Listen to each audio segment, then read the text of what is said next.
Mana mana. Do do do do. Mana mana. Do do do do do do do. Welcome to Friday Night Freestyle, everybody. How are you? I hope you are having a lovely Friday evening.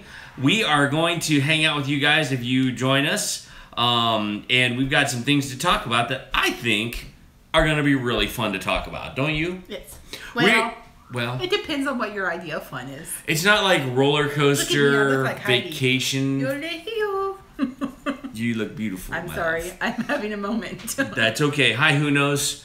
We are going to be talking about like fun stuff, but not that fun stuff. We're going to be talking about finances and family.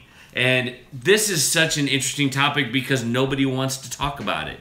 It's very much, you know, it can be very much don't touch it or I completely love it. Yeah. So it's something that we work as a team to do.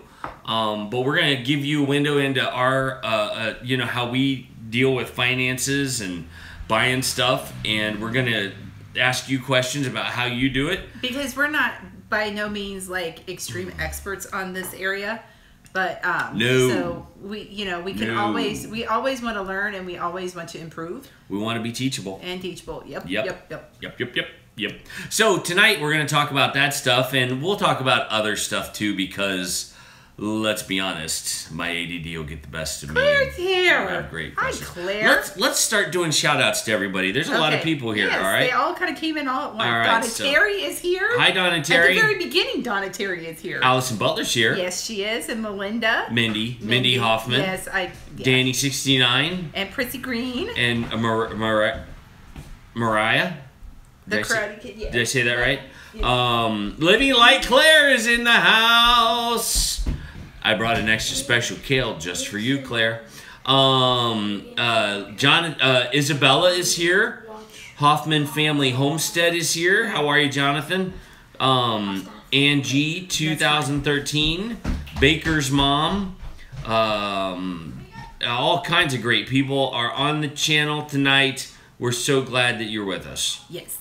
So that's some of the folks that are joining us, and we'll see who else we stir up as we go, my friends. Yep. Well, tonight we're going to talk about financing. And hi, James. You know, I think that there's some things that when we talk about financing as a family, there's some things that need to be established between the wife and the husband so that you guys are on the same playing field.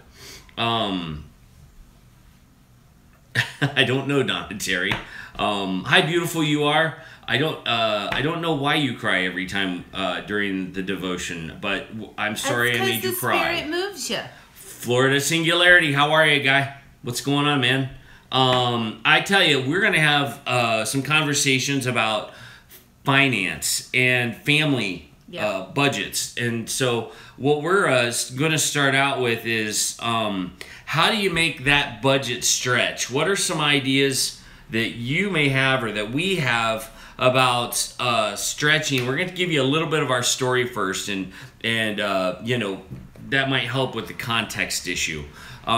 We have chosen for Heather to stay at home and homeschool our kids. That's a choice that we made. And so very rarely do we ever throw a pity party for ourselves and go, oh, why don't we make more money? No. What we have chosen is to be a single income family so that our kids can be homeschooled and my wife can be mentoring and teaching them and loving and caring for them, and that we can have we can kind of stay above the fray when it comes to all of the craziness that that can ensue when you chase the Joneses. And I'm telling you, there's a lot of opportunity for you to play this game. Whoever dies with the most toys wins. No, they still die. No, they just die. That's right. And so you can't take it with you. We have made a decision that has been unpopular. And matter of fact, I've had a few people yell at me because I've chosen to homeschool my daughter and my sons. I've chosen to have my wife. We've chosen. It wasn't you. That wasn't me. Yeah. We've chosen to be a single income family, and we've tried a bunch of different stuff. When Heather and I first got married, she was very, very annoyed at the job that she had, but she was really good at it. She was a florist by trade. And when we first got married, we didn't know anything. And two very wise people grabbed us and took us to a Dave Ramsey conference or seminar or whatever that was. That was my mom and dad. And they kind of taught us, hey, this is a way you can do your finances that would be really great. Now, we have made our mistakes. We have learned from some of our mistakes, and other mistakes that we, have built some bad habits, and we need to break ourselves of those. But we do a pretty good job of taking this small income that we're given, and it's funny, people oftentimes ask me about strategies for going in and asking their boss for a raise. And I'll be honest with you, I don't live like that. Maybe I should. Maybe I'm missing out. You've never asked for a raise. I've never asked for a raise because I feel like the money that I get, the money that we earn for the things that we do is a blessing from God. And it's God's money to start with. And so, we've got to be diligent in tithing that back. Yeah. We've got to be diligent in saving that. But we also have to be flexible because the car will break down and there's $500 out. The tractor will break down. Something will come and eat all of your chickens, which we've had happen a couple of times. Oh, I did want to share something about the raise. Now, Kevin has never asked for a raise, but my dad, he used to be in management, and he said, there would be guys that would come and ask him for a raise. And he goes, the ones that he did not give raises to were the ones that came in and they would give the sob story, like, we just had another baby and now we just bought this house and I really need a raise. And his thinking as management was, that is not the company's issue. That is financial issues that you guys have gotten yourself in. He said the people that came to him and said, this is the work I've done. This is showing their productivity and showing where they have worked the hardest and where they're the best at and where they might fit into it. He goes, those were usually the guys who they did it on pure merit and not on, well, look at me, I've got a new baby and a new house and a new car payment and all that. Because to him, that didn't matter. That had nothing to do with the company. Right. So it was always done on how hard you worked, what your work ethic was, and why you thought you deserved a raise or this position or whatever. And I always remembered that. And I mean, I was never in a position where, well, actually I was in a position once where I asked for a raise, and I went in going, okay, I was a florist, and I'm like, I not only design, but I do all of your funeral work. I do most of the wedding work. And I'm good at it, and I'm bringing business in, and I believe that, because of the work that I've done, I deserve to have a raise, and I did get one. So, just when it comes to situations like that, that's something that I learned from my dad. Yeah. Well, and, we've made a decision to have a single income family, and, my impression when we first started homeschooling was that it was going to be cheaper. And I'll be honest with you, homeschooling is not cheaper. There are definite benefits that the public school system gives a low-income family that we just don't take advantage of because we feel like, we're not part of the public school system. Mm-hmm. That's why. Free lunches, free breakfasts, and all of those things are good. All of those things are important. But we have to buy our own. Have to buy our own curriculum. We have to deal with, certain things that maybe you don't think of, school supplies and stuff to make our home also a classroom. And we have to meet certain requirements from the state that maybe, and I don't want to get into the whole debate about public school versus homeschool. Mm-hmm. I'm just saying because of the choice we made, and it's our choice, we own it, we like it, and we think it's benefiting our kids, and we think it's benefiting our family. And with that, we have to be wise about stretching our income. Yeah. We have to be wise about it. We can't just throw pennies in the wind and hope that they'll land in the piggy bank. Yeah. What happens is we work very hard at stretching my salary, whatever that is, and making a budget that we follow every single paycheck. So some people might budget per month because they get paid once a month. Some people may budget for the week because they get paid weekly. We budget every 2 weeks because I get paid bi-weekly. Mm-hmm. And that budget will last until the second budget, and those 2 paychecks culminate our monthly budget. I'm not necessarily a pro at this. I'm just going with what we've learned as we've grown. One of the things that we do as a one-income family is we look for opportunities for extra income. Yeah. And we do that in a lot of a variety of ways. You know, when the chickens were going nuts, we were selling eggs. We even thought about selling some of our vegetables until we had the whole blight issue. Yeah. And that kind of put a damper on it. We definitely started Thrive because we wanted to create a second income, and it's working for us. It is a blessing to our family. We're enjoying it, and I know there's a lot of great things about Thrive, but it may not be for everybody. Mm-hmm. For us, it's been a wonderful addition to it's working what for we us. do. Yeah. The Goin Batty store. The Goin Batty store, it's not enough, but it pays for itself right now. We'd like to see it grow. That'll depend on the kind of items that we can put up there and the amount of volume that we can do. Well, and it also gives Katie and I a creative outlet. Absolutely. Because we can try new things, we can make new things, and we can put it up there and go, okay, is this going to sell? Is this going to not? Because we can't keep it all here. So, like right now, I'm in the middle of, I'm learning how to make a Yoda hat with little Yoda ears, because I had a boy ask me if I could do that. So that's what I'm doing. I asked, she offered. So, I mean, that is one of those things where it helped. We're having to find multiple streams, because I did, for a while, I had a job outside the home. I worked for a florist, and they were wonderful. They were wonderful people. They were great people. The volume of flowers and stuff that went in and out of that place was just astounding. Their main business was wedding work. You know, I helped with the everyday stuff, like, you know, things going to the hospital, funeral homes, everyday flower arrangements, things like that.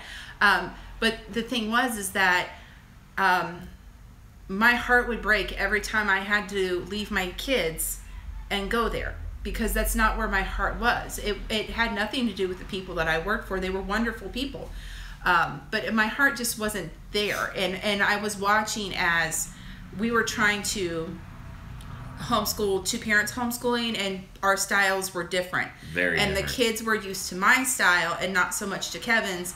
And I was finding, like, what was it, 2 weeks of half-finished schoolwork. She was better at it. And let's just say it. You were better at it. And Kevin, who was the one that asked me to go back to work, asked me to come back home. I did. And so I did. And I, you know, I left my job and I did it willingly. I mean, it was, like I said, it was sad because the people that I worked for were fantastic people. Mm-hmm. So and you left well, and I left well, you know. and you know, if there's anyone in the Dayton area, if you need flowers, go to the Flower Man. They're great people. Yeah, so absolutely. I'm just there saying. You go. Just saying. Yeah, that's who I worked for. But what?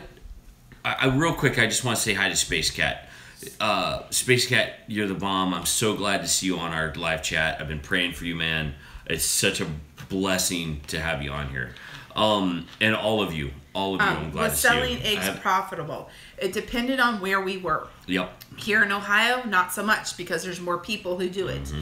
When we were in Maryland, well, and the eggs in Maryland in the store were $1 to $3 for old eggs. Yeah. Where here they're like 79 cents sometimes. Yeah, my mom just bought 1.5 eggs for 88 cents. Now we can't compete with that. Yeah. I mean, we just no can't, way. and we're selling ours for $2 a dozen.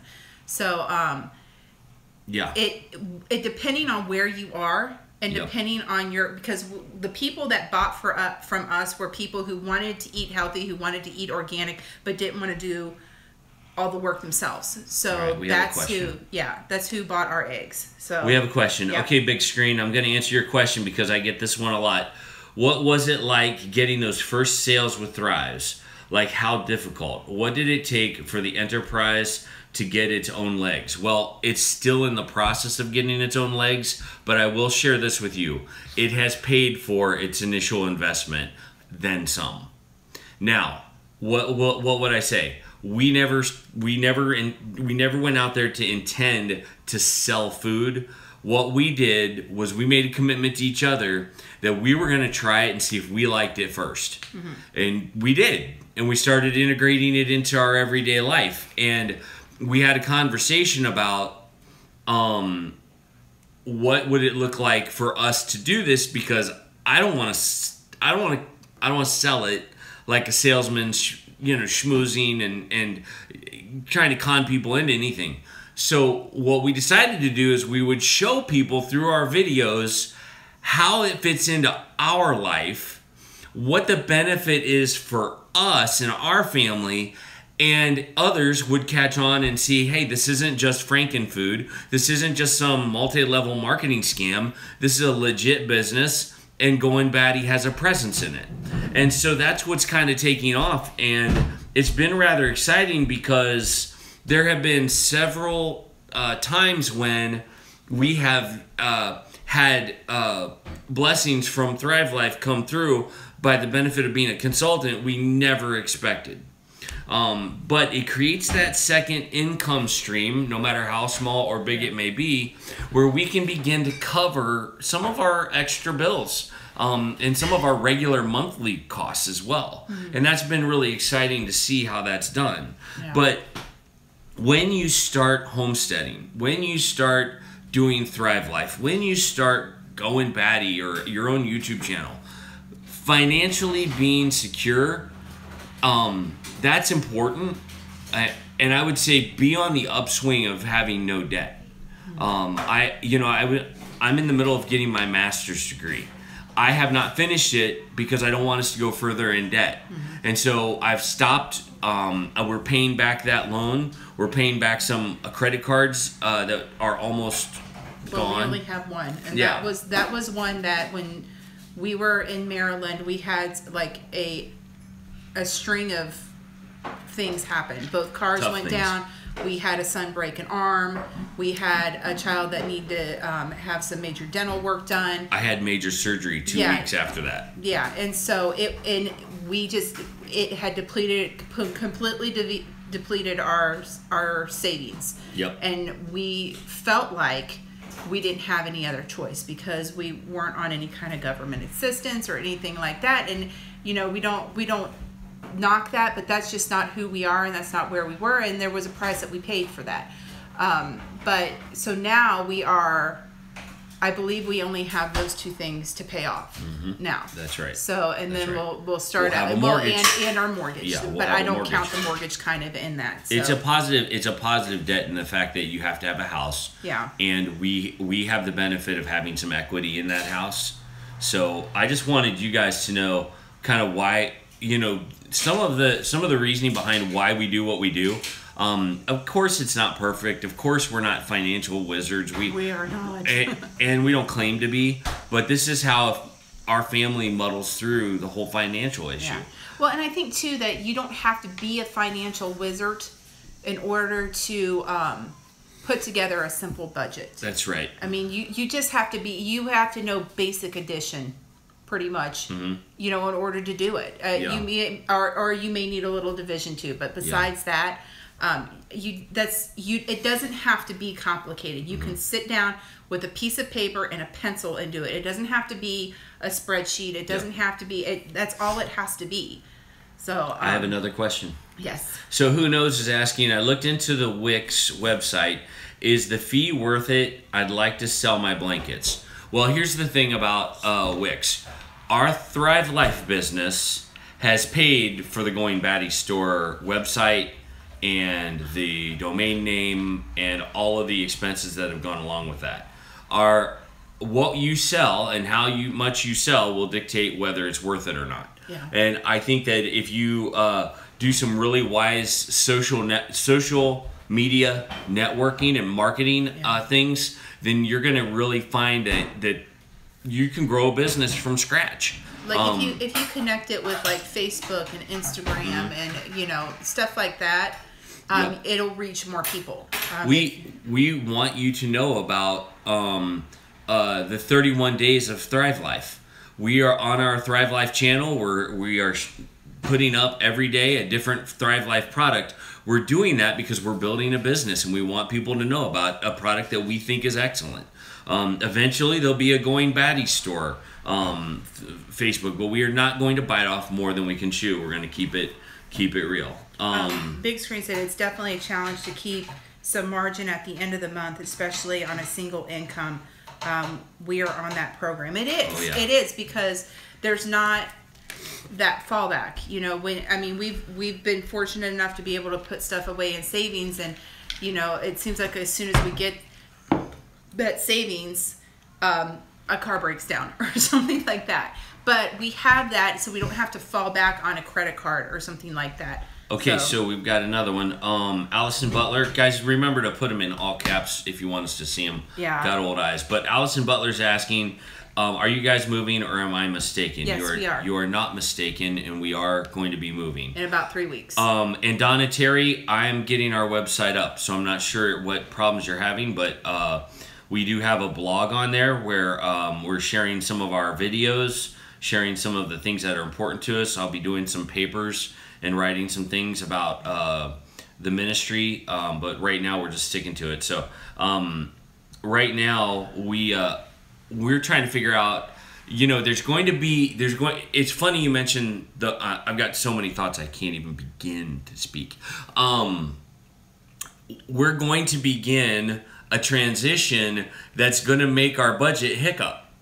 We're going to move, and all of a sudden we'll have a new budget within a month, and that's going to take a month or two to get into the swing. We're going to have some hiccups as we go into that new dynamic of the bills that we have and the bills that we haven't had and the ones that are going to go away.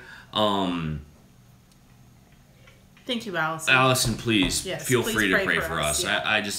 I think that's so awesome, and I think it's a blessing of being in the community. They're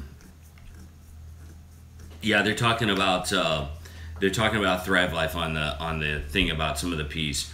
Do you think YouTube is worth the time you put into it? It's funny. YouTube doesn't. We haven't figured out how to get. This is something that I need help with. We haven't really figured out how to get paid by YouTube. We do this because we enjoy it, and we as a family have chosen to do it. The minute that it begins to really hurt our family, we'll take a hiatus, and you won't see us for a month or two. I know our videos are monetized, but there's some behind-the-scenes stuff that you have to figure out that I'm still learning. And we're on a journey, and I'm learning about it. And so, the money that we make on YouTube financially, it is in the fact that this is our platform to talk about Thrive. This is where we talk about Thrive Life. This is where we share about homesteading. This is how we tell people about the Goin Batty store. And so, yes, in that regard, YouTube is very worth it. And it's also where I get to kind of teach people about how I cook. Absolutely. And stuff like that. And it's I told Kevin, I said, the moment it's not fun anymore, I won't do it anymore. Mm-hmm. That's true. And I have, because of this, I have met some really amazing people. Donna Terry is an amazing person. I love her to death. She's a wonderful woman. The Big Family Homestead. Yep. They're really great people. We met Jen from JM at the Nut House. She's really sweet. Bill and Elizabeth from Tiny House Prepper. They're great people. Yep. Mindy and Jonathan from Hoffman Homestead. Oh, heck yeah. I mean, we've just met... You said Donna Terry, right? Yes, I did. Yeah. Okay. We've met some amazing people through this. And some people we've met but actually never met face-to-face, where you feel like you kind of have a connection because you have something in common. And I think the reason that we do YouTube is not so much for the money, the monetary thing. It's for the community. Yep. It's not. It's really not. You know, because like I said, once it's not fun to do anymore, I won't do it. That's right. So. Kelly Hoffman, Kevin, my stipend from ministry, would I be able to do a home-based business? I would think so, and I think it would benefit you. I think that you need to be well, there was something about with you that you can't have a part-time job, but I think that's different because a stipend is different, isn't it? Well, it's something else. Okay. A stipend is a smaller paycheck. Yeah. A non-competition agreement is what surprisingly I had to sign for the Methodist Church, and the non-competition agreement says I will not go and be a paid pastor anywhere else. And technically, I guess you could say Goin Batty is a ministry. But I don't get paid for it. It's my volunteer stuff, and we have some things to learn about that too. So yeah, I mean, yeah. So okay, there you go. Yeah. Do you have to sell the house you live in now before you move, or do you rent? We live with a awesome, wonderful, incredible. We're staying with family right now. Just an amazing person. She's just been so generous, so kind. It's Heather's mom. Yeah. We have a house in Maryland that we're in the process, the very slow, mind-numbing process of selling. Yep. So until that happened, or until our house, which we own, that we are renting to somebody else, came available, because we were under contract with him. We couldn't kick him out. So we are staying with family until we can get it back into our own house. Right. So that's kind of how it goes. And the the whole idea was, when we started, we were gonna rent this house out, and that was gonna be extra income for us, and it did not work out. It does not break even. You have to be very careful investing in real estate and making that a business. You have to be trained, and you have to know what you're doing. You cannot do it like I did it. It's one of the reasons why we kind of hit the tough spots that we did. Yes, it does. The internet creates a strange way to bring people together, doesn't it? Yes, it does. The community of these homestead channels and the fellowship you provide, God bless. Well, thank you, Aaron. That's very sweet of you. We certainly wouldn't want a conflict of interest. No, we would not. And quite honestly, there's a ton of things that we can do that Heather does for Thrive that I don't have anything to do with, and a lot of that has to do with the Goin Batty kitchen and what she does in that. Thank you. We need that prayer, because it isn't a tedious process. They were just asking for prayer in the live stream for our Maryland house. That has just been... it's been a tough one. So anyway... It's the Lord teaching me patience, because I want it done now, and he's like, no, it's not time for it to be done now. And I'm like... He's doing work in a lot of different people's lives with that house, and so we are being patient and waiting on God to see what happens with it. We're, it took a lot of God beating us down, but we really are... okay with whatever happens, and so we're just trying to be patient. So one of the biggest things that I when Heather and I talked about doing this, it felt a little uncomfortable, because you don't want to put your finances out on YouTube. But what you do want to do is you want to talk about how can you do a good job with the finances that you get. And one of the practices that I do is 2 days before I get paid, I try to type out what that money's going to go to. I have a plan ahead of time. I make a plan on an Excel sheet and say, this is what all that money's going to go to. But I don't stop there. I take it to my beautiful bride, but also I take it to the Lord and I pray over it and ask God to reveal to me what I really need to do with that money and how it really needs to be spent. And is this really my plan his plan for the money that he gave me? Those are things that I'm sorry. How did Goin Batty find or become on the internet?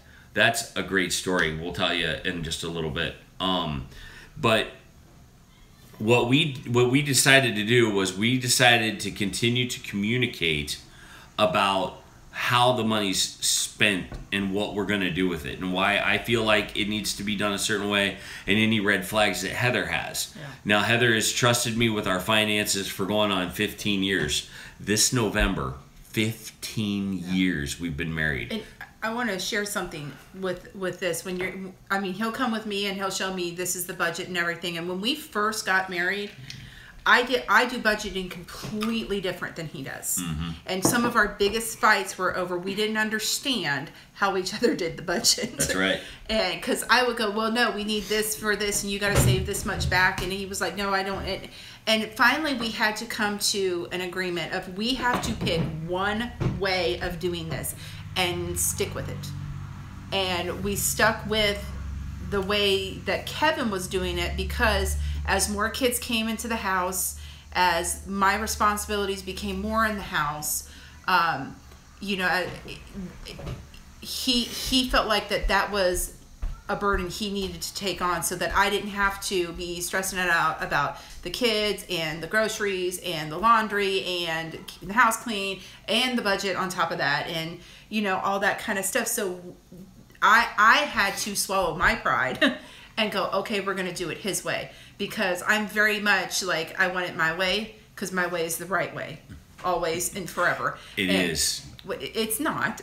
But, Happy wife, happy life, fellas. Yes, but that's not right. Just because I want it my way doesn't mean it is the right way to do it. James, let me answer a question in your mind. I don't understand the God beating you down. That was probably the wrong thing for me to say. I apologize. I don't mean it as in God beating me down, and it is more of a lesson that I had to learn and a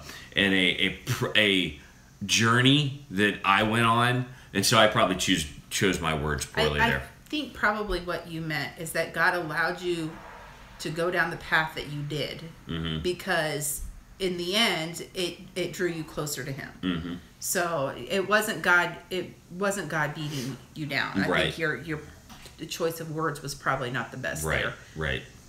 So. It was a cold reality when my job changed.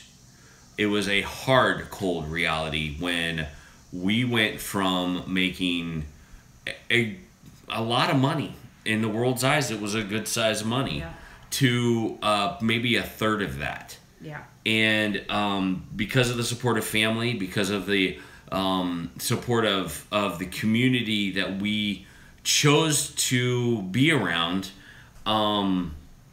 we've been blessed by it, and it's kind of this more journey, more of our journey, less stuff in our journey, and we're still working on that.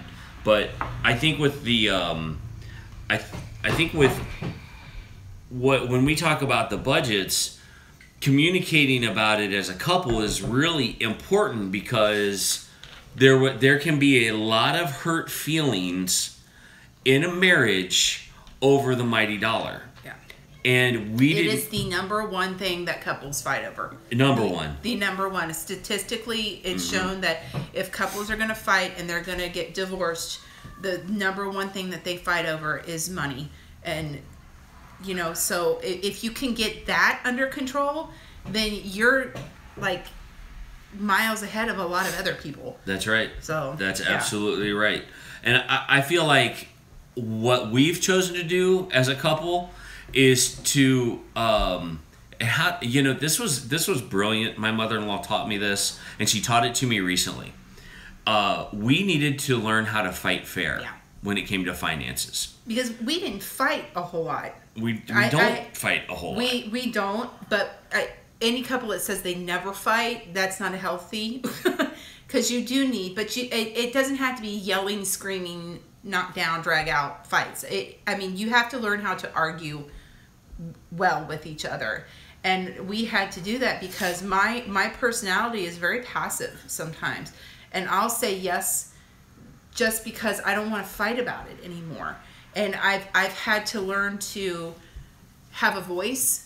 And because Kevin's personality can be very bull in a china shop. Yeah. Like, this is where we're going. This is what we're doing. You know, this will be great. Come on, it's gonna be awesome. Oh no, we're falling through the air. Either get behind me or get out of the way. Yeah. And and I've had to learn to go, no, we can't do this. Think about it. May be fun now, but we're gonna be paying for this for a long time. That's right.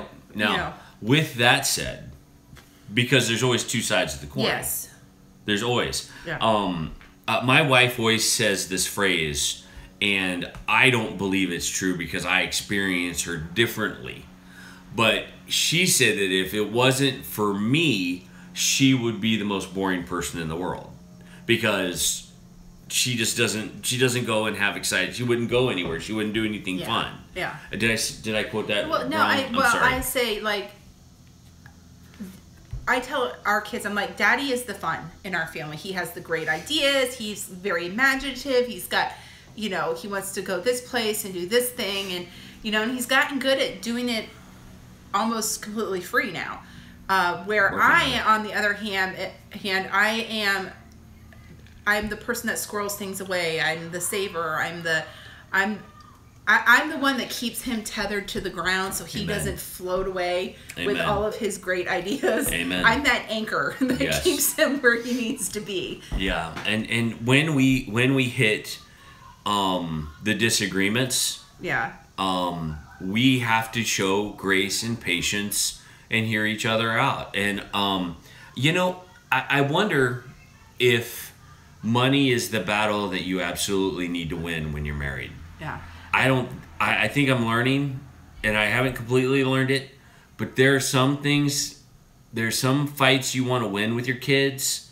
There's some fights that you want to win with your family, with your spouse. I'm not sure finances is one of them if you're just spending frivolously. Yeah, that. I had a question real quick from somebody. It says, Heather, are you going to make the strawberry shortcake recipe with the Thrive Life strawberries? That is in the works. I actually wanted to try to do something gluten-free because I had somebody ask me about that, and I thought that might be a good recipe to do that with. So it is in the works. It may be a week or two before that happens. So yeah. So treasure your time. That's awesome. It's just so blessed that my husband and I don't fight about money now. We became debt-free in June, and last year, paying off our debt, we learned a lot. Yeah. Budget helps. Awesome. My parents became debt-free, and completely. They had their house paid off, everything paid off. And my parents they weren't always this way. I mean, my dad will say, he had made a lot of mistakes when we were younger and as kids, and they became debt-free in their 50s. Yep. And after we had all moved out and had gotten married and stuff like that, and it was a blessing because he was able to save and save and save and save and save, and he was able to be generous. My dad was a very, very generous man. Whenever he saw somebody in hurt or in need, he was the first to want to help that person financially. Yep. And but my dad got cancer, and so. And he passed away, and because of them being able to be debt free, he has set my mom up to a place where she doesn't have to work if she doesn't want to.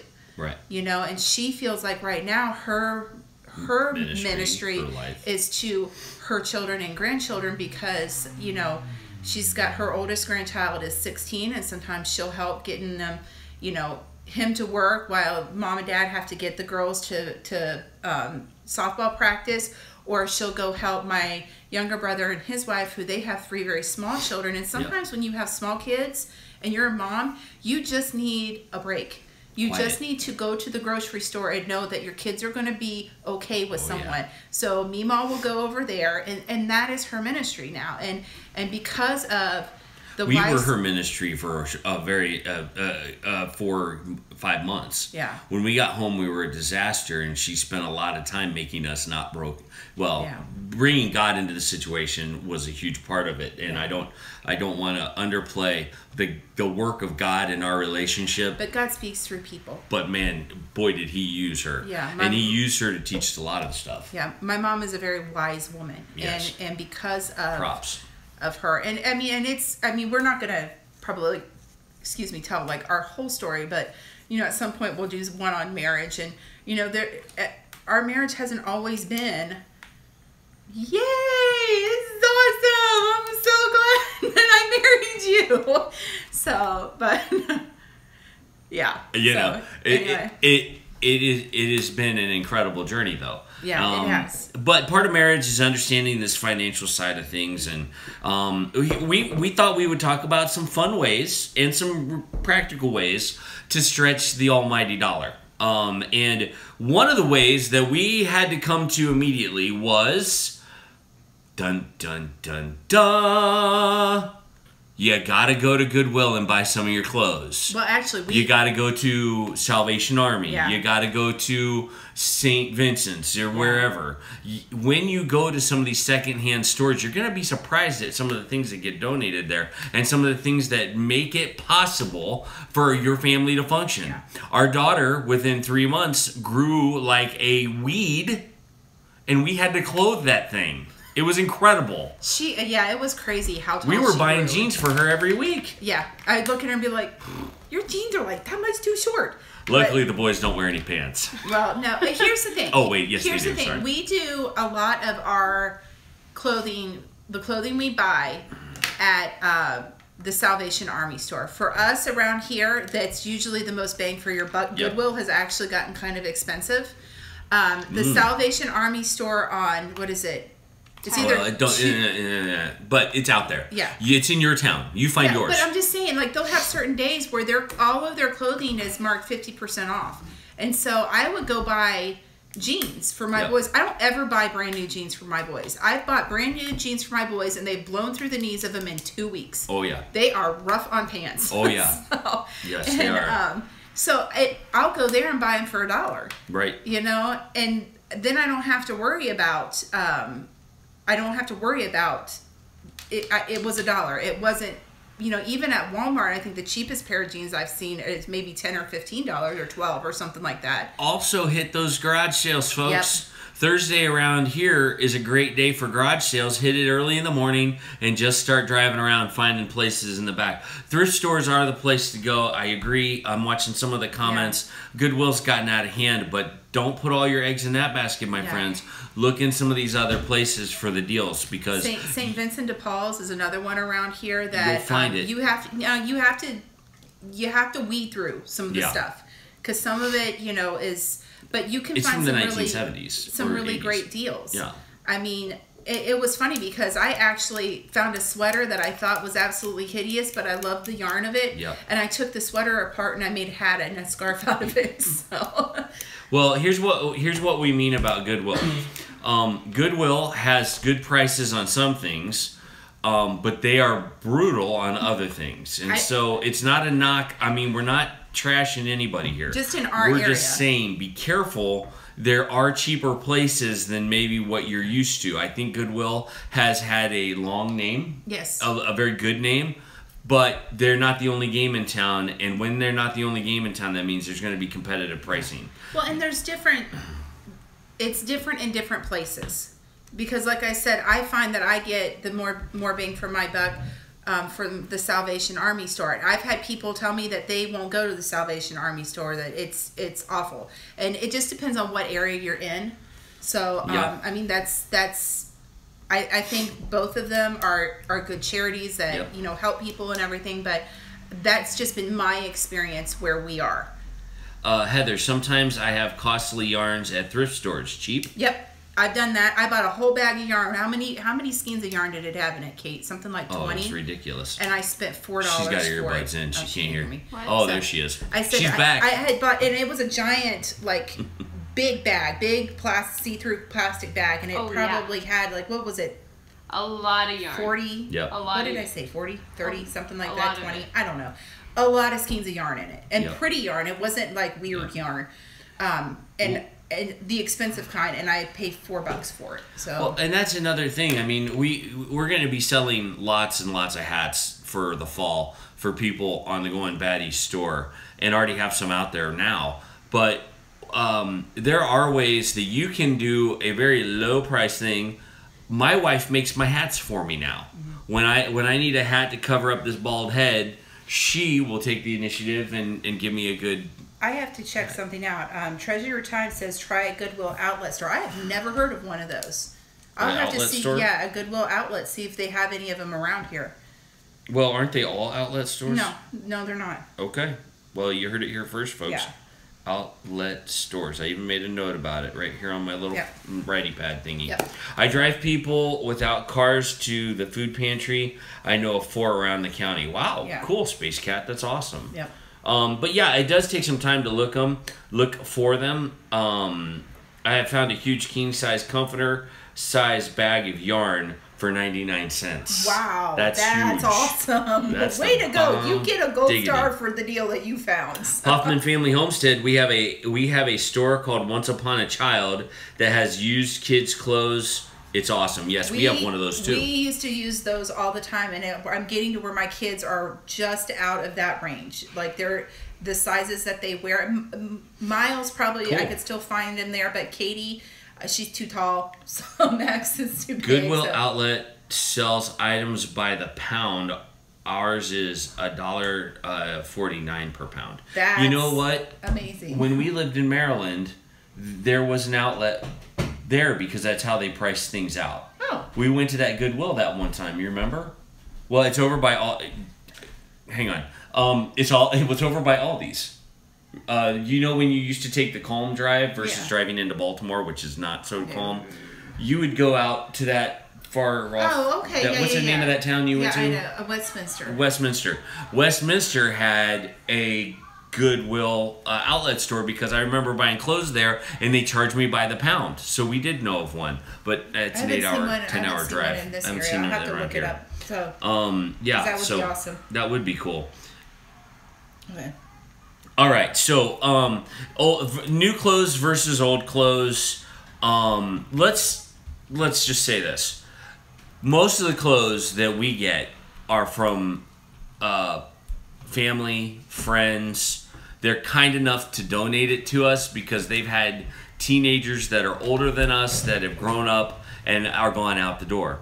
So a lot of our existence has been made possible by the generosity of people around us, community around us. And we don't shy away from that. It's embarrassing sometimes. It's hard sometimes. It was hard for me. Yeah. There have been points where I've had to swallow my pride and accept that even though I didn't want to, because I felt like I wasn't taking care of my own children. Mm-hmm. And then I had to look at it from the other person's point of view, who, you know, a lot of the clothes that Katie has gotten, the lady that gave them to us, I had her daughter in my small group years and years ago. I mean, for 6th grade, she's now graduated high school and headed to the University of Kentucky.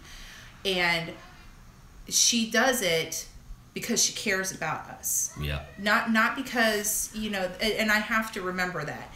And, you know, we've gotten stuff. My nephew, for the longest time, he was very comfortable in those, like, silky sweatpants.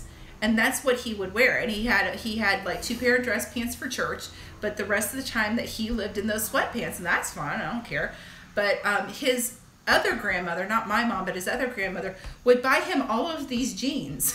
Yep. And he would never wear them. So my sister-in-law would be like, here, he's never going to wear these. Why don't you just hold on to them till your boys get big enough? And, you know, by the time they get to Miles, they're a little worn. But they become his play clothes. Yep. So, but it's been, you know, that's been very, you know, if if you're fortunate enough to have people like that in your life, don't be too prideful to say yes to that, because on their end, you know, they're wanting to bless you. They're wanting to give something to you because they care about you. And I think empowering people to give is a unique concept. Empowering people to give is allowing them the freedom to be obedient to God about what He's told them. There was a guy that insisted on giving my kids free tickets to Kings Island. Insisted. Now, this is a dear friend of mine. I love him, and I've never thought twice about his motives. But when I said no, he said, now, wait a minute, Kevin. Hold on. I heard that this was what I was supposed to do from the Lord. And I stepped back. I'm like, whoa, wait a minute. Okay, all right. We'll go have fun at Kings Island. And it's ridiculous, but it was such a blessing to our family. But he was walking in obedience with God, and I could have messed up the whole thing. I have a question here from Yes. Ange J. I have made some meals in a jar up, but not for my family yet, because our family is so large. Yep. And my kids eat so much. I would need like a gallon-sized jar to put that meal in. So, but I did do some for an event that we had. What was it? Tuesday, and just to show people like what you could do with it. So, and we gave them away. We gave them away to people, and they were like really excited about them. So I have done them, but it was funny because my family hasn't benefited from that. They've been for somebody else. So yeah, so that's the answer to that question. All right. Yeah, absolutely. So there is a time and a place to accept freebies from people, to be blessed by people. I think there's some soul searching that encourages us to do that. So is it okay to say no? Yes, especially there to. You go. Well, let's do a little quiz. Okay. I'll ask the question and you answer the question. Okay. Mom, can I have $200 shoes? No. Mom, can I buy Legos every time we go to the grocery store? No. Mom, can we get the most expensive frozen dinner in the world? Yeah, I know. There you go. Mom, can I have a new bike every week? No. Mom, can I get this really expensive pair of whatevers? No. Can I... Here, let me do it.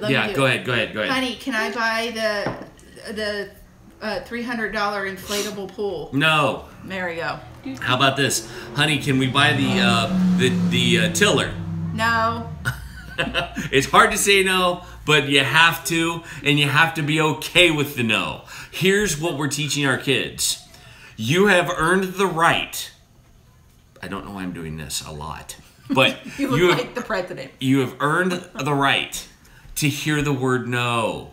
It's going to build your character. You can't do it all, folks. You just can't say yes to everything because it'll spoil your kids rotten.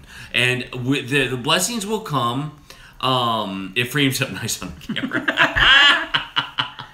Thanks, Nancy. Guiding planes. I have my Heidi going on here. I just needed my hair out of my face, and it gives me something to play with. Kevin, with the motion of your hands, it looks like you're bringing a plane in for a landing. I am. I'm bringing this conversation to a smooth Or maybe landing. you're telling them where to go in the plane. Yes, and it's then where the exits are on this side. The exits are on the front and back. Anyway. Anyway. I just think that what we've done is we've allowed our culture to dictate to us what's a yes and what's a no, and that's not okay. We've got to go back to Scripture and say, what does God want for our family? And I think something too is how you were raised defines sometimes how you deal with material things. Oh yeah. Because my backstory is I was raised in a 2-parent family. My mom was a stay-at-home mom. My dad worked really long hours so that my mom could do that. That was a decision that they made together. And I feel like because of that, you know, we growing up and looking back, like we weren't wealthy people. We didn't have a whole lot. but I knew that I was loved, I was cared for, and I meant something. Yep. And when you have those things, you don't tend to, I feel like, and this just may be me, to want to collect all the stuff. Like, the stuff is much less important to you because you find security, in your home. And then later when I was 8, I found security in Jesus. Yep. So, yep. That environment that I grew up in, made it so that stuff was never really important to me. I was always taught the stuff will come and go. It's the people in your life that matter the most. Yeah. And you pour into your family and that's where, because again, your friends will come and go sometimes too, but your family will always be there. Yeah. And Kevin, on the other hand, if you don't mind me sharing, came from a very different background where, his dad kind of bailed when he was 2 and yep. his mom raised them by herself, well with the help of your grandparents, but there was that I think her constantly having to work to make sure that there was enough, bred a little bit in him that material things were a little more important. So when we got married, there's a lot of detoxing that happened. Yeah, and it still happens. Yeah, and I would look at him and go, this isn't important, and he would be like, one of the things that we kind of would go back and forth on, and not so much anymore, was our kids need to have their own space. And I looked at him one time and I said, my older brother went from sharing a room with my younger brother to sharing a room with his wife. He's never had his own space. That guy couldn't cut a break. And, I'm just kidding. My mom, she said the same thing. And we've become a culture where, kids need to have their own space and they need to have their own things. And yes, they need to have those things that are precious to them. They need to have safety first. But they need to have safety first. And they need to feel secure in where they are. Yeah. And I think when you have that, you have less of this I want, I need. And when you have parents that don't know how to deal with that, when a kid comes to them and, they're working all the time. And, I think sometimes for your mom, maybe it was easier for her to give you something than to deal with what was going on.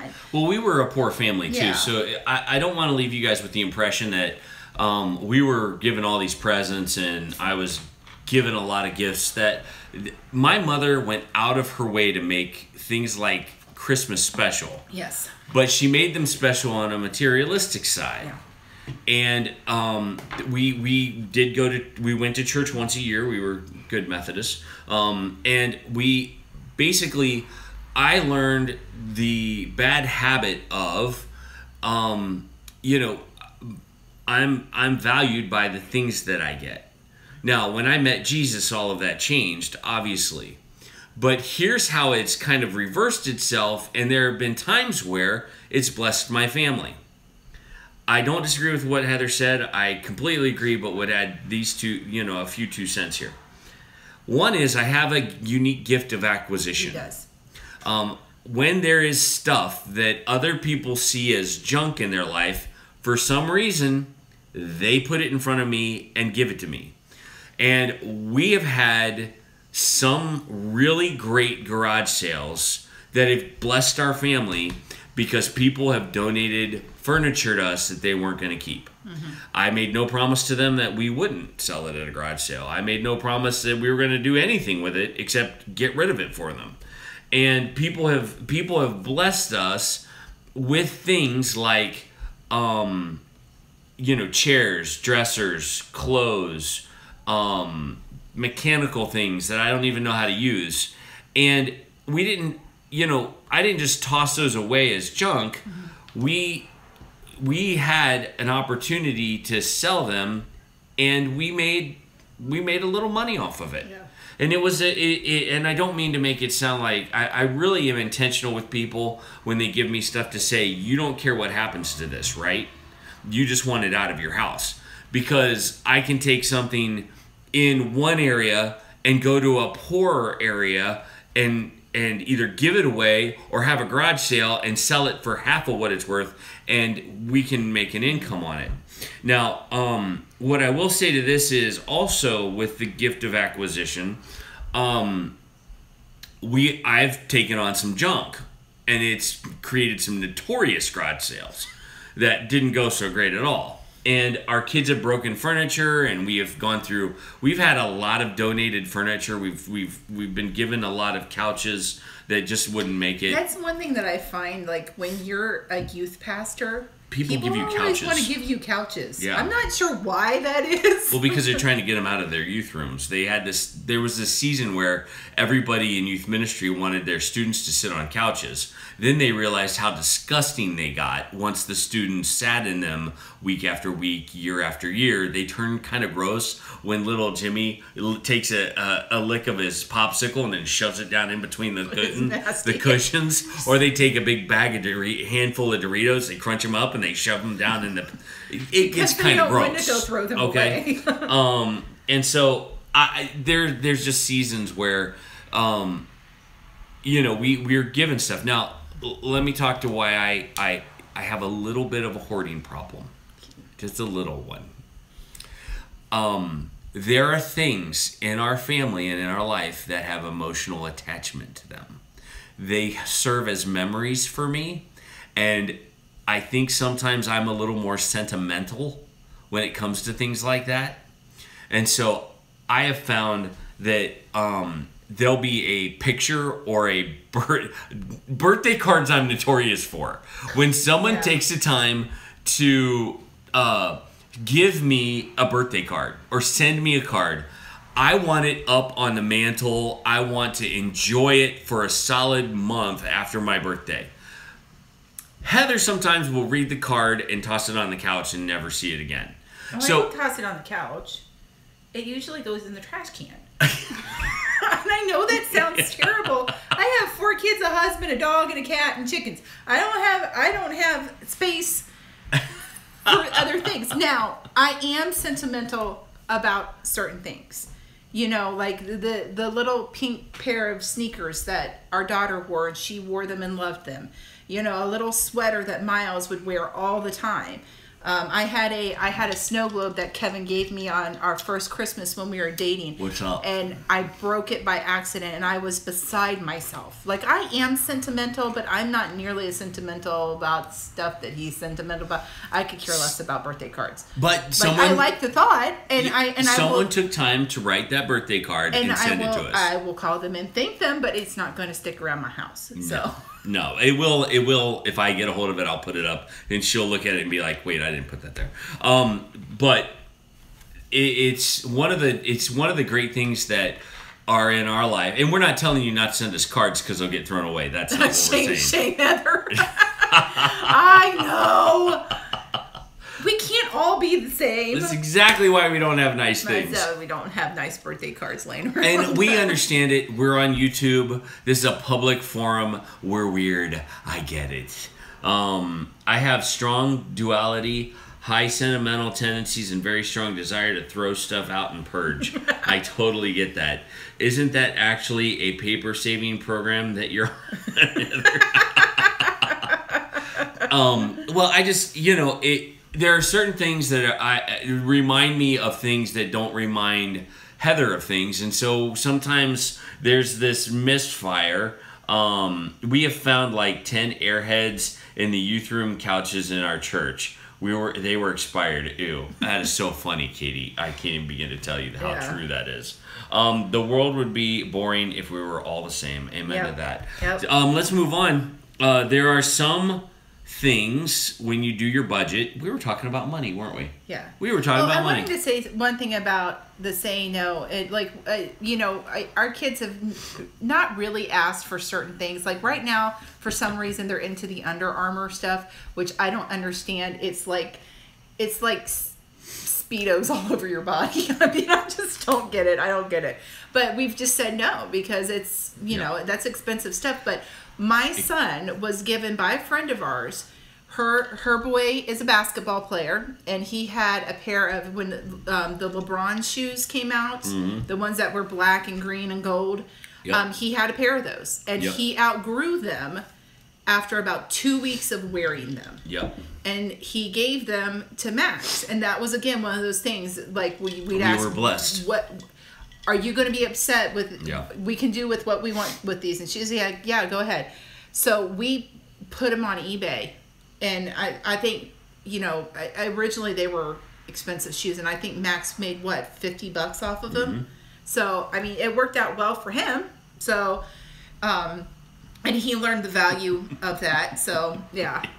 I found fingernail clippings in the sanctuary at church. That's so gross.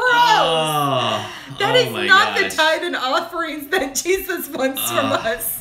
An airhead, Florida Singularity, an airhead is a candy. It's a long candy. It's about that long. It's like taffy. Yeah, but sometimes it can be clear though. Like it's like colored. It's like fruit flavored sugar. Yeah, that's exactly what it is. Yeah. So yeah, I mean that was one of those situations where we took something that we were blessed with. Yeah. So now we're down here. It's okay to say no to shoes, no to things.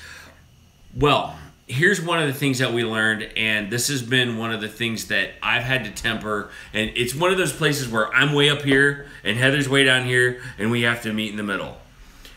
If this isn't okay, this relationship, if this marriage isn't okay, all the other stuff goes away. Yeah. The kids aren't okay. The Goin Batty channel isn't okay. The Thrive Life thing, my ministry at the church, Kate, it did you just all see what Donna Terry goes just said? away. She said free Fridays is airheads this week at Kroger. Okay, that's funny. She doesn't need them. She has plenty in the couch. Why would she need to go to No. Anyway. Max tried one. But let me finish my thought. If we don't take time to go on a date and be a couple alone away from the 4 kids, and we don't work on our relationship, I don't open the door for her, I don't take her out and bless her with a meal, we don't go out and see a superhero movie because we love superhero movies. Oh my gosh, I think I'm almost a bigger superhero fan. Oh, you are. We went and saw Wonder Woman. I was like, yes! I love that because everything was good until we saw Chris Pine's rear end. That was unfortunate.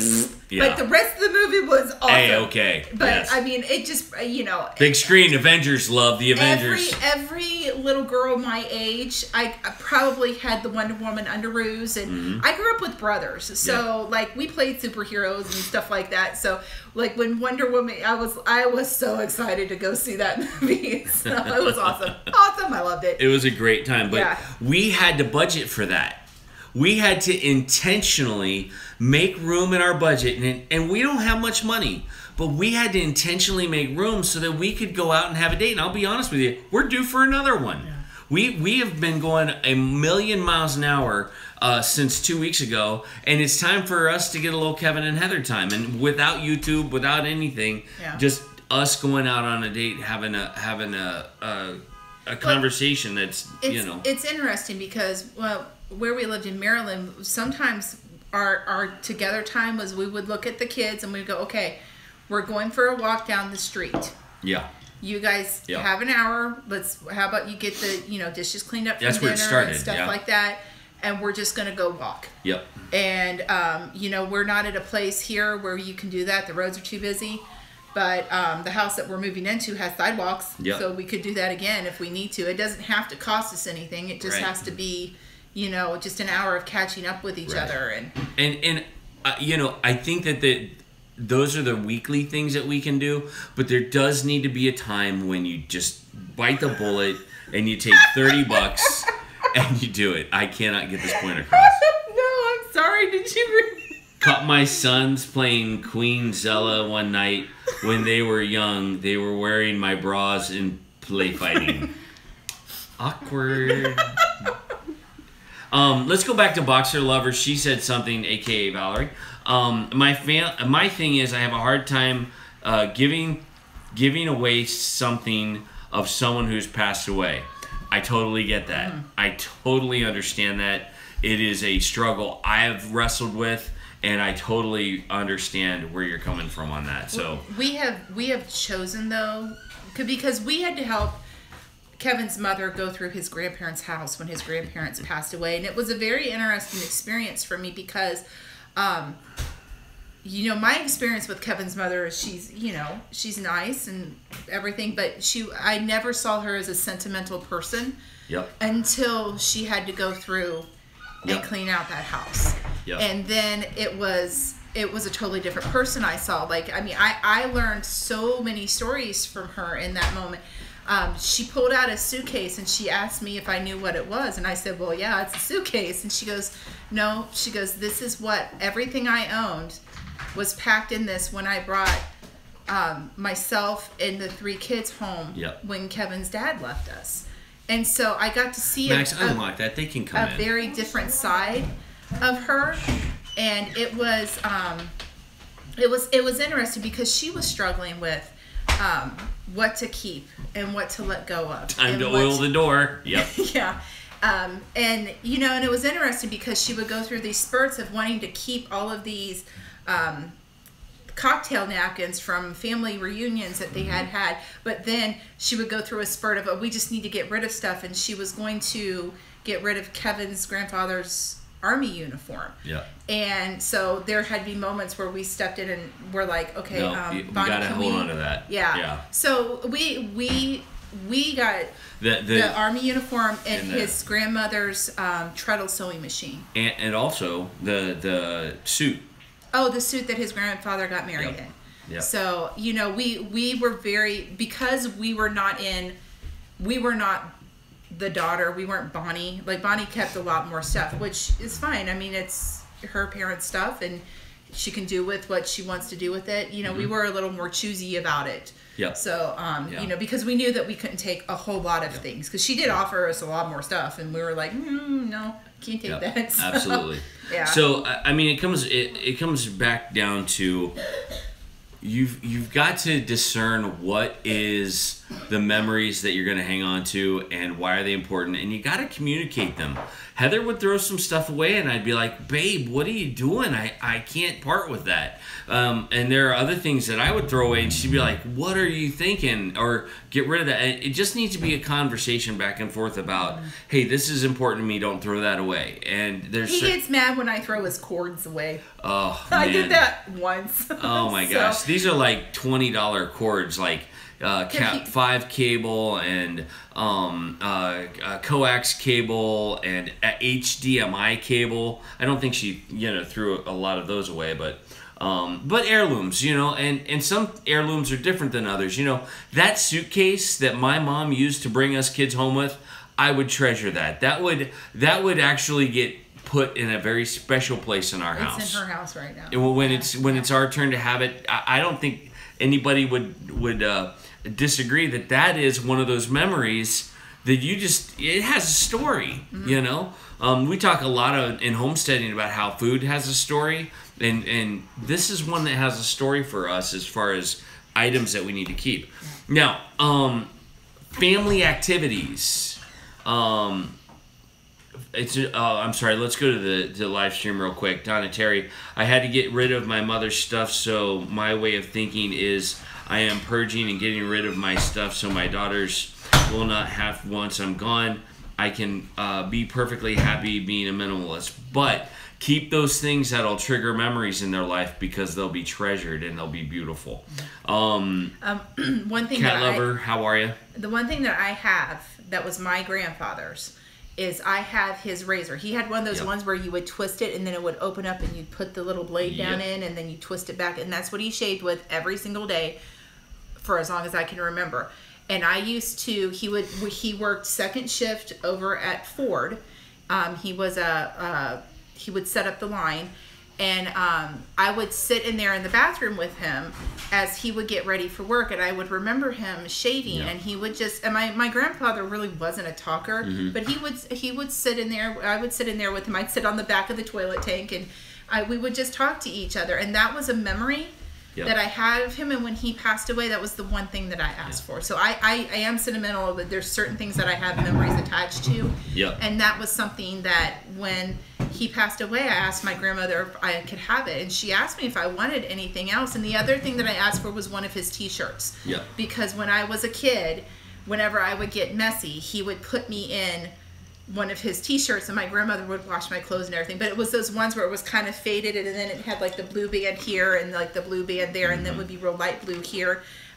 It was always, those were the two things that I had, and I still have that shirt and I still have that razor. So yeah. Absolutely. NZ Mermaid says it's no good. It's no good to keep things from people if you only have room to keep them in a box. One thing that you can have out and admire is better than a load of stuff in the attic. Yeah. I do agree with that to a degree. Ford. My dad worked at Ford Motor Plant in Atlanta back in the 1950s and the 1960s. Florida Singularity. And so... Cat Lover said that she got her dishcloth from Oh, her price. that's so, good. That's good. Yay! Glad you enjoyed it. You got it. Thanks so, for watching our channel. Moving on. All right, Sorry. so fun money has to be on the budget. You have to think about your family too. You can't just be all work and no play. There are going to be times where it's okay to take your family out for the week and have sad meals at McDonald's. Yes. That actually turned out to be kind of a fun treat that our kids got to like because we made... We need to explain what sad meals are. Well, we're getting there. Okay. We were being so strict in what we were eating and doing at our certain level of finances that we had in budgeting that we kind of put the kibosh on McDonald's and all the extra just stuff. going out to eat. Yeah. Well, we did sad meals, and so sad meals are double cheeseburgers, dollar fries, and everybody shares a drink. Yeah. So we would buy 3 drinks, and each 2 kids had to share 1 drink.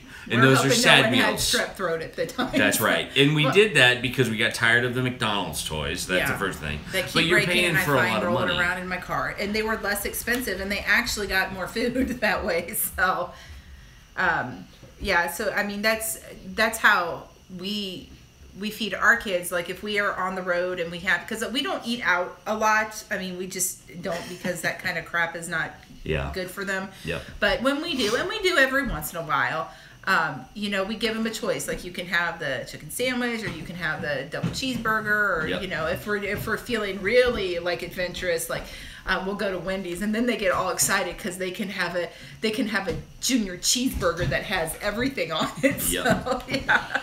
Okay, so Premium Mom to Twins is saying my mill left us with so much crap. Okay, lots of nice stuff, but the amount of pure things we were never going to use, or soap that had a coupon that expired in 1991. That's some old soap. While my mom was cleaning out my grandparents' house, she had found journal entries from every gas station that my grandmother and grandfather had stopped at on the journeys that they were on.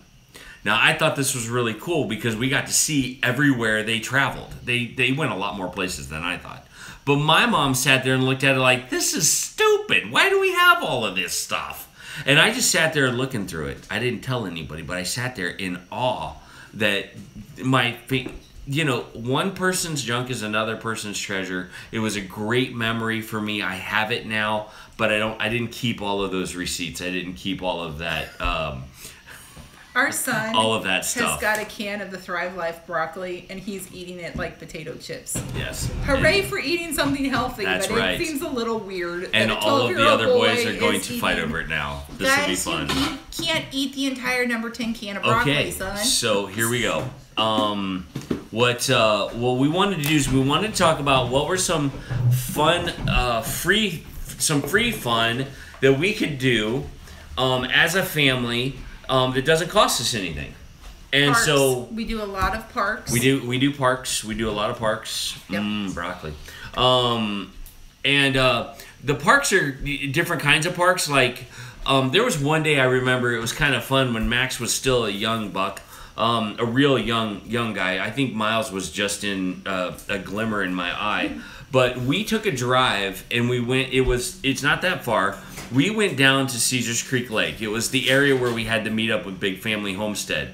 And we went to their campgrounds and we told the lady at the office, hey, we're just going to look around. Matter of fact, I don't think there was anybody there at that time. It was March. It was a little chilly, but not too chilly. You know what we did? We paused where there's this big grassy area. We got out and we laid on the grass. And we just hung out. We threw football. We had fun. We played. And we allowed our kids to play. And so I think that you got to find those inexpensive things that don't cost an arm and a leg. And you know, one of the things that I have stopped doing that I think I made a mistake of when we were first married was the free thing for us would be go to Toys R Us, go to Walmart and walk through the toys section. I thought it entertained the kids, but what it did was it bred in them a mentality of consumerism that we are now having to fight against. And so, although those were good ideas, I thought it ended up having a longer term issue. Stick to the parks. Stick to the free stuff that is something that's family friendly where you can interact with one another. Pack a lunch. Take a can of freeze-dried broccoli with you and munch down on it on your way to a beautiful park that y'all love. Heather and I have taken road trips. Our kids are getting, they've gotten a lot of road trips. I mean, we've taken them on a lot. We had a Dad's Wild Hair bag. Yes, we had a bag that was packed because we never knew where we were going to end up or what we were going to do. But a lot of times they would end up wet, so they needed a change of clothes. And, you know, it's funny because we'll go for rides, and my kids would ask the same question that I would ask my dad when we were kids, because we would go on rides a lot because it was inexpensive and it was, you know, they'd get in the car and they would ask, where were we going? And we're like, well, we're going home. Well, we just left home. Yes, we're going the long way. So, and we might go through Indiana or Kentucky and then end up back home again, but we would go home the long way. One day we drove 3 hours north. We stayed at Mommy Bay for about 2 hours and drove home. Yep. It was awesome. But we found out that Mommy Bay was kind of a cool place, and we wound up going camping there. That's right. And that's another thing, like as a vacation, like if you're not opposed to sleeping on the ground and stuff like that, tent camping. Your car. Yeah, we slept in the car because this girl was too old to be sleeping on the ground anymore. I'm 46. So. I got nothing to prove. Yeah. So we slept in the minivan. We put a inflatable mattress in the minivan, and we slept there, and the kids slept in the tents. That's right. I've got a couple things on the live chat to mention. NZ Mermaid, our New Zealand friend, we're so glad you're with us. We used to have fun. We used to have full moon night.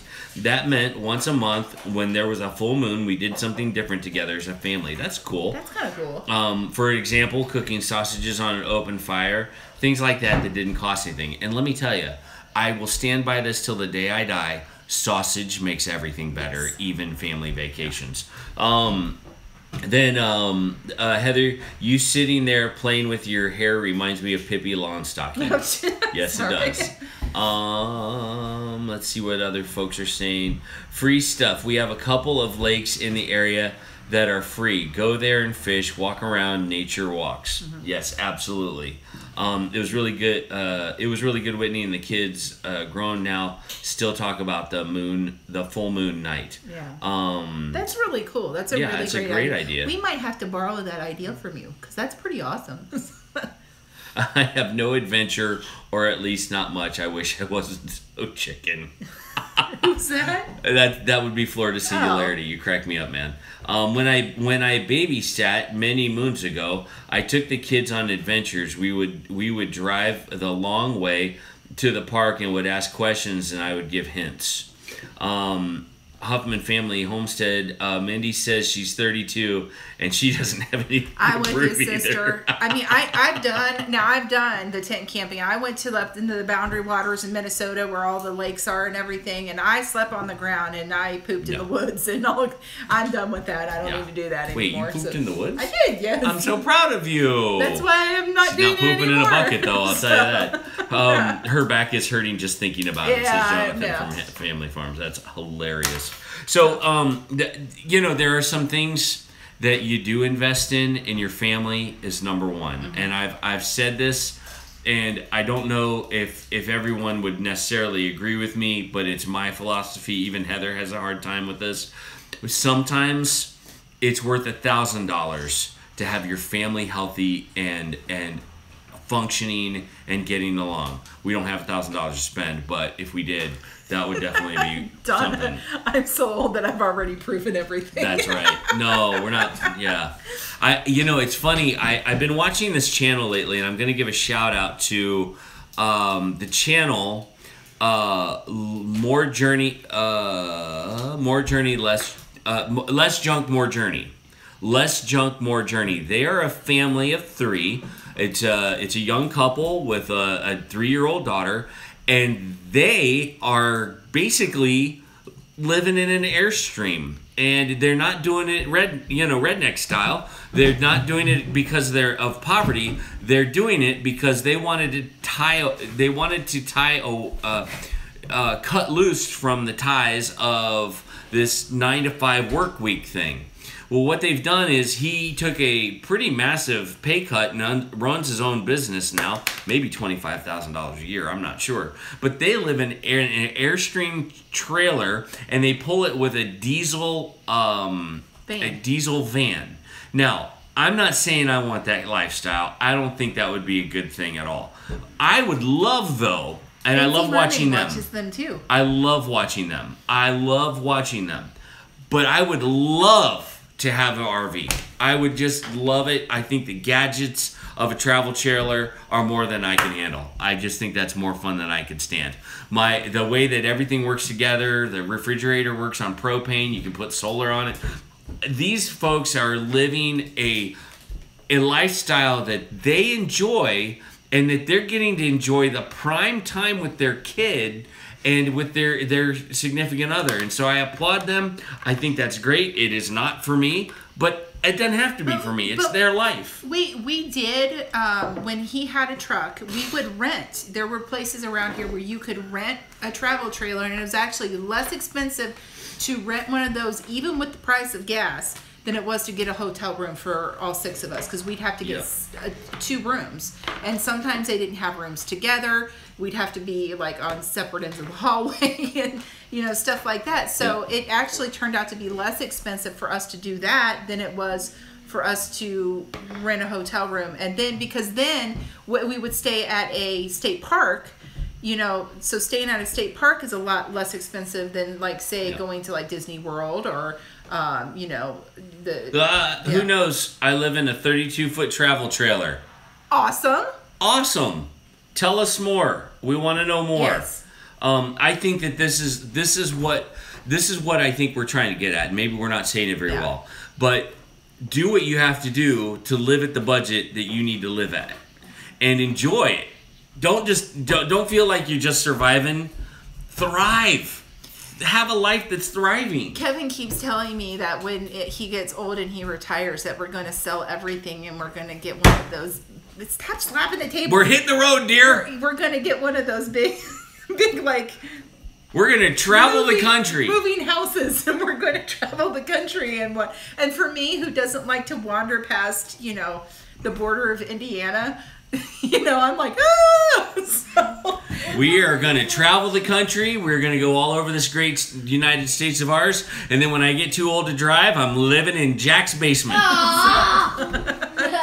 Just kidding. I'm not. We're going to live upstairs with him. Anyway, Kevin, are you channeling Tara by slapping the table? Tara from Living on a Dime. She slaps the table all the time, too. Oh, I'm sorry. I have to get on him because it's like shakes the camera. Yes, thrive with your life. Live the way you can. That means don't be crazy. Yeah, well, I wrestle with that. LOL, it's a lot like living in a highway. LOL. Hallway. Yeah. That's pretty funny, actually. We live in our sleep out because it's much cheaper than living in our house. Plus, I love the sea view from the sleep out. Oh, nice. Okay. There's a little bit of a language barrier. What's a sleep out? I wonder if that's a travel trailer or maybe a pop-up camper. It might be. I don't know. Yeah. But if you could kind of help us with that a little bit, because I love it and I'll be using it later. But yeah, it's a lot like living in a hallway. Okay, that's awesome. But with some of the things that they have, the RVs that they have, they're just amazing. They're just amazing. NC Mermaid is in New Zealand. That's right. So that's why there's because sometimes some of the things that, like, what was it she said? Was it potting or something like pottering. that? Actually meant cleaning your house and we didn't know what it meant. But I had put up a video on steak hoagies, and she said that hoagies isn't something that they say over there, so she wasn't, at first she didn't know what that was. So NZ Mermaid lives in Napier, New Zealand. Awesome. Napier. Or is it Napier? I don't know. Napier? Whitney Sue says we bought a 1981 Airstream a few years ago and planned on trying out tiny living. Found out the next month I was pregnant after 3 years of trying. Ended up selling the RV without staying in it. Oh, jeez. Pottering around doing the housework, LOL. Yeah. So yes. we had to have her explain that to us because even though we both speak English, sometimes our English is a little different. That's right. The last nice guy is here. Yep. Awesome. All right. So. Okay, so where do we get free fun? We get it out of our creativity. That's where we were ended up. A lot of parks, a lot of libraries, a lot of... Get ready, because we're going to ask you to go and put on the live chat your financial resources. I have one that I use regularly. It's called Mint. I also have one called Stash. And these are great apps. These are great companies. They help you organize your stuff. And you can do it all from your little iPhone. This thing right here, that right there, this iPhone thing. And so I want you guys to feel free to share your resources. Mint is a great resource because it gives you a budget overview for the month of what actually happened versus what you think happened, and I love that. Stash is a great way if you don't have thousands and thousands of dollars to invest in the stock market and begin a retirement. Stash is a great way to do that because you only need $5 a paycheck. Okay, so I would encourage you guys to check out those things. Heavens, I still have a flip phone. Well, maybe you can't get that app, but you can look on the internet. There's some great resources. One of the and we mentioned it before. One of the big ones that we used was Dave Ramsey's Financial Peace University, and it is one of those things that when you start it is actually hard to do because you do like a snowball where you take your turn it down. I'm sorry. You take your smallest debt, you pay that off, and then what you would take that, what you would pay for that because it's already in your budget, and then you would move it to the next debt that you have. So you'll be paying, like, say you had a you had like a store credit card that had like a $50 payment on it. Well, you would pay that, and then you would move to your next one, like say you had like a student loan or something like that. So you would take the $50 a month that you paid on that credit card, and then you say your student loan is $200. Well, then you would be $250, and you would just snowball. And then when you got the student loan debt paid off, you moved to your car payment, which was like $300. So you'd be paying your $300 plus your $250. So it starts out slow, but then it starts getting your. But the one thing that he does talk about is you need to have a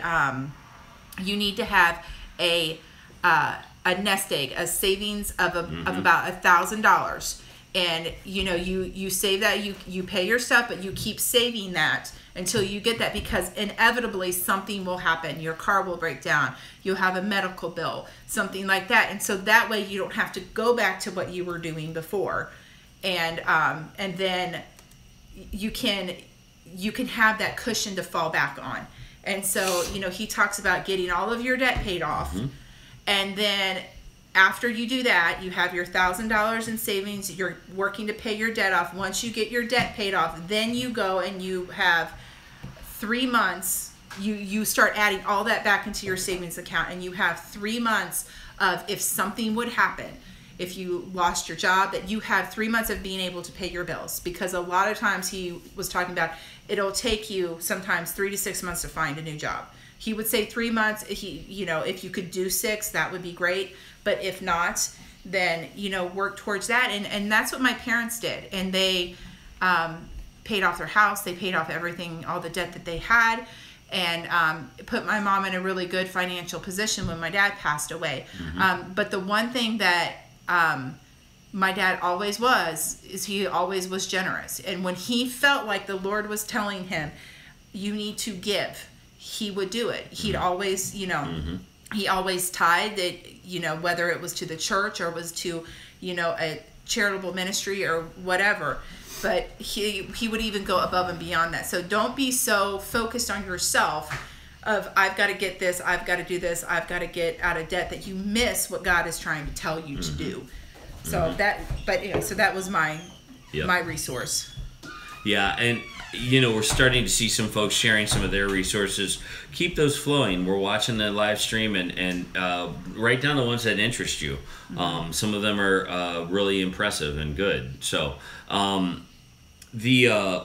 that's been one of the things that we've really tried to discern is what's God calling us to do?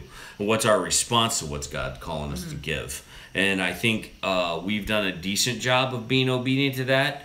It's not perfect, but we're getting there. And I think that there's some things that, you know, we're always going to wrestle with. I did the Christian Financial Program, Crown Financial Program. It was great. I found out that the learning about finances is in the Bible as parenting. Yes. Yep. We can't outgive God. Too. That is very true. Yeah. That's a good one. You're right. I could have made that up. What do I know about saving? Okay, that's funny. We use Dave Ramsey, but don't live by it. Okay. Yeah. We've done that. Yeah, and there have been times where we have tried and it didn't work for us. Yep. We are more intentional about it now, but there are other reasons that he's not the live all die all. There are several other ones, like she was saying, Crown. I've heard of Crown before. Yep. That one has a good reputation. Yep. And sometimes you have to just figure out what works best for you. Yep. You know, so yeah. Well, hey, we're at the end of what we had planned for our freestyle. We're getting ready to wrap it up, but we want to give you guys one more chance. You can ask any question you want. You can make any comment you want. Just remember, we're a family-friendly show. But what do you guys have? What questions do you guys have about the Goin Batty channel? It could be beyond the finances. It could be beyond anything. Maybe we just need to talk about, you know, our view on. Don't ask us math questions because we don't math. I think the answer is Tuesday. Yes. Or blue. Yeah. It might be it. And so if you have a question, put it in all caps so we can see it. We're going to enjoy a little bit more time with you, and then we're going to go and spend time together as a family and start winding down for the evening. So Jack. I got my husband's student loan paid off almost a year ago, and we have now is a mortgage. There you go. Good for you. LOL, no math. Okay, here's the thing. Math is evil, yes. There's a lot of people that love math and are very good at it. I think they should keep it. Yes. Yeah. All right, we have one. Adeline, I watched your Devo about the soldier asking Jesus to help his worker. It was good. How often do you do them? I try to do them every day. Yeah. I might slim it back a little bit, but we do them every day at 5 o'clock. He's doing them right now because he's taking Brad from Big Family Homestead can't do his because they don't have their internet set up, I don't think, yet. Nope. And so he was doing them every day. So he asked Kevin to take over until he got set up. So the highest interest first, the highest payment pending on balance. Pay low balance so you have more to pay on others. Yes. Okay. So I had blessings that, all I you that that wrong. are taking off. Yeah. Really enjoyed the freestyle tonight. Thanks, Goin Batty. Awesome. I would watch it live, but that 5 minutes, that's 5 in my morning. Yeah. I know. I understand. But you can watch it later in the day. You don't have to watch it right then. Someone a while back tonight asked about how your show started. Okay. How Goin Batty started. How Goin Batty started. It was pretty cheap. Do you make any money? Okay, we'll answer that question too. So, our channel started within a 24-hour period, actually, and it was a total just, hey, look what this button does. Click. And we sat down and we did this weird thing. We've been watching YouTube videos to learn about homesteading. And when we got back to Cincinnati, we kept crossing paths with this, bearded, who strokes it pensively, and he had blonde hair. We kept watching his videos, and then we started crossing paths with Big Family Homestead in very odd ways. And so one day I just called him up and I said, hey, or I didn't call him up. I sent him an email and said, listen, we're a local family and we are new to the homesteading thing and we need to be mentored. We need to have community. I know this is weird and you can by all means say no, but could we talk on the phone about some homesteading things? And within, I don't know, a half hour of getting that email, Brad called me and we started talking. He invited me over for dinner to his house, and he showed me some things on how a YouTube channel could get started and what we could show. And I got the wrong idea. I think it was this idea that I had something to teach people. No, I don't have anything to teach people. The idea behind Goin Batty is we're going to share our journey with you. And you're going to see some of the dumb things we do, some of the fun things we do, and you're going to hopefully walk in community with us. Life as it happens is really true in our situation. And so the Goin Batty channel is life as it happens and everything along the way. So we started basically with one slideshow. I think if you go way back, it's not that far back. It's been 6 months? 6 months. We started with a little video that highlighted a makeshift greenhouse we tried to build, which failed miserably. I mean, we tried a lot, but it just didn't work out. And so it started with that, and we just started growing from there. I showed some things that I made in the barn with our chickens. We started talking about chickens, and we kind of grew from there as we learned. And we walked in community with people. Whether it was on our live streams, we'd never considered doing a live stream before. We kind of had to figure it out and still have to figure it out sometimes. So that gives you just a snapshot. The cat lover asked me a question. She says, Heather, when I look at your store, you sell your items pretty cheap. Do you make any money? I mean, we do. I price things according to what I would price them like when I was a florist, you know. So I do know how to do the markup on things so that we are making money. I mean, I guess maybe in some people's eyes, maybe I should charge more for them, but that's just, I've just gone by that, you know. Like the markup that I used when I worked as a florist is what I've used, and maybe it's different for maybe clothing and hats and stuff like that than it is for flowers.